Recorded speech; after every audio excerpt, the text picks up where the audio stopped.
In the early 20th century, scientists have created a mixture of technology and sorcery known as Machinart, circuits made from spells that are put into objects to bring them to life and give them artificial intelligence. These automatons were developed as a military weapon and spread throughout the world, and the humans in charge of them became known as puppeteers. One such puppeteer is Ration, whose automaton's name is Yaya, and they take it upon themselves to save everyone by stopping a train using Yaya's brute strength, enhanced even more by Ration's mana. Shortly after arriving at the academy, Ration takes a transfer admission test, only to do poorly and receive a miserable ranking of second to last. As Ration becomes depressed over his future prospects, Professor Kimberly appears before them and introduces herself as their teacher. As they discuss about the Walpurgis night, a party where the top 100 students battle to become the wise men, Kimberly informs Ration that despite his poor grades, he can still gain access to the night party if he defeats any contestant within the 100 ranks and takes their place. She is, however, surprised at Ration's determination to become the wise man and reminds him to work hard. While looking for their dormitory, Ration and Yaya stumble across the girls' dorm where they encounter Charlotte and her automaton dragon, Sigmund. After an unpleasant first encounter with the two, they finally arrive at the male dormitory, Tortoise Hall. The next morning, Charlotte and Sigmund take a walk around school, only to be met with terrified students who avoid their paths. Upon seeing this, Sigmund reminds Charlotte to make friends in lieu of the terrifying reputation she has in school, but she refuses because she believes everyone is her opponent.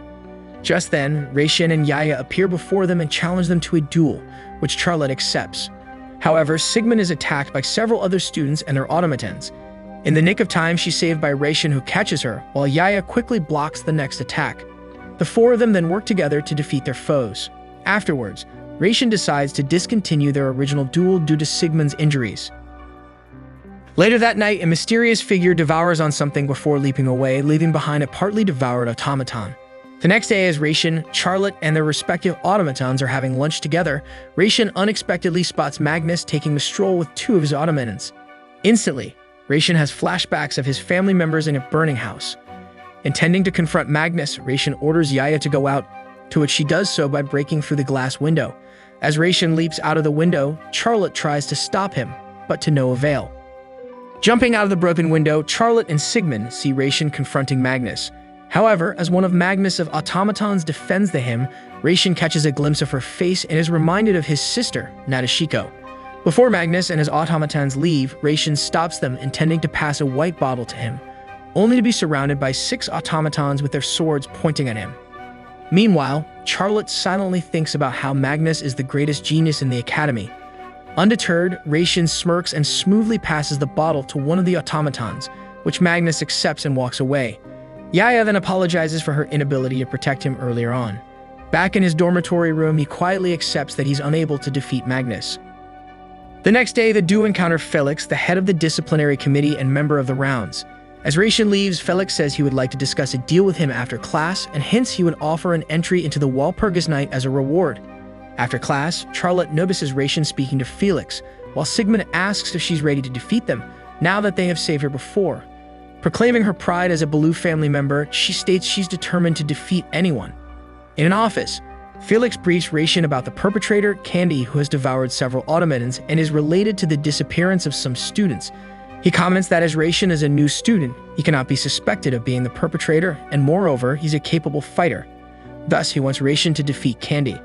Suddenly, Grisette, the vice head of the disciplinary committee, enters the office and informs that another partially devoured automaton has been found. At the crime scene, Ration notices that the victim's magic circuit is missing, where Felix explains it's the perpetrator's modus operandi. Feeling scared, Charlotte leaves the scene despite Ration's attempt to stop her. Seeing the sense of fear amongst top students, he finally agrees to investigate this case. Later, Rosette and Ration walk to the school gardens, where Rosette privately discusses her suspicions for the case, commenting that Sigmund is a band doll who once committed atrocities, but Rosette believes that Candy uses a band doll as well. Back in his room, Ration tells Yaya that they will start their investigation. Just then, Charlotte appears below his room's window and asks for a date, which he accepts. The next morning, Charlotte claims that her suggestion of a date is actually a bait to attract Candy. Reminding Charlotte that she suggested a date, Ration takes her out on an actual date, despite her protests. Seeing them leave, Yaya cries out of jealousy. During the date, Ration and Charlotte explore the town as they begin to know each other better. Charlotte is shocked to find out that Ration has only pursued puppetry for 2 years, yet he aims to become the wise man. After dinner, she remarks that Felix is a treasured friend who's looking out for her, because she's been making enemies in school unknowingly. Thus, she believes that accepting Felix's dates would increase the number of enemies she has. Additionally, she has her own motivations to become the wise man. As they return to the school gate, they are surprised to see a crowd of students and realize Candy has struck again. Worrying for Yaya's safety, Raishin dashes off, leaving Charlotte behind. Felix then informs him that Candy has devoured another victim. Raishin recalls that the latest victim was one of Charlotte's attackers. Troubled, she leaves the scene but is warned by Felix not to investigate the case. Moreover, he claims not wanting to see her anymore, hurting her, so she runs away. Returning to his dormitory room, Raishin explains he went out with Charlotte for investigation purposes. Noting how Sigmund could produce similar wounds as Candy did to its previous victims, she would have an alibi by going out with him. However, this cannot prove her innocence, as the timing of the latest attack is too coincidental to their date, and since Sigmund is a banned doll, he has a limited amount of mana. Just then, Raishin receives a call from Rosette, informing him that Charlotte has not returned to her dormitory, and realizes she's not with Raishin too. Concerned, Raishin leaves to look for her, but Shoko and Airori turn up unexpectedly.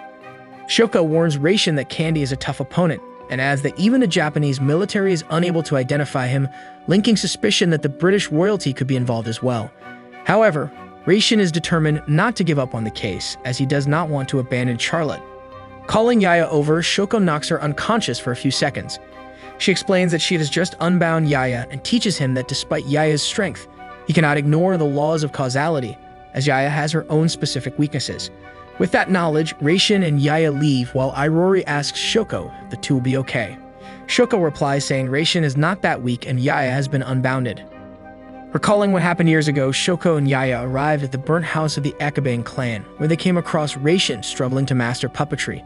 When he asked for their identities, Yaya revealed the Karyusei mark on her, which he recognized instantly. The flashback ends and Airori asks Shoko if Raishin could defeat Tenzin, and she says that if Raishin found out about the truth, he would hate her too. Meanwhile, Raishin and Yaya encounter Rosette, who inform them that the disciplinary committee is looking for Charlotte, as they found a large number of circuits in her room. Having asked for Rosette's cooperation, they reach the locker, but Yaya is told to wait outside. She then unlocks the locker where Felix's automaton is kept, but Raishin suddenly snatches her key and dashes away. Having found the locker of Rosette's automaton, White Mist, he unlocks it and is shocked to see the real Rosette. Without warning, fake Rosette attacks him. As the alarm is raised, Rosette quickly locks the locker and frames Raishin as an accomplice of Candy. Meanwhile, Charlotte and Sigmund have found the lurking automaton and they attack it. Unexpectedly, Felix appears, announcing the evidence they have against her, proclaiming that she's Candy. Back at the locker, Kimberly notices that Yaya seems to be regaining consciousness, and realizing Yaya is about to release her mana, she tells everyone to get down. As Yaya releases her mana in an explosion, she breaks free from her shackles and lets out a scream, gaining the attention of the disciplinary committee. Now, with no one around, Felix explains to Charlotte that their friendship is a facade, as he is more interested in becoming the wise man, so he took advantage of how Sigmund's gram is similar to his own predator circuit. The truth that he's actually Candy, causing her to break down into tears. Right before Felix attempts to finish her off, Raishin and Yaya appear to defend her. Now having to face Felix and his automaton, Raishin has a flashback where Yaya tells him of Charlotte's family background. The Baloo family was once known for their automatons, and they considered everyone as family. However, one day, Charlotte's canine automaton bit a young prince, so the royal family punished the Baloo family severely. Subsequently, Charlotte's parents and sister disappeared too. Yaya then explains Charlotte's dream is to bring the Baloo family back together again, thus saving her scholarship for this goal. Back to the present, Raishin is resolved to battle Felix. However, Felix lies that Charlotte is Candy, but Raishin defends her and is determined to show her that fake Rosette is connected to Felix. After an attack from Yaya, the mask of the doll breaks, revealing her face, shocking Charlotte. The doll then reveals her real name is actually Eliza. Raishin foolishly asks if she's willing to not battle, but she just insults him.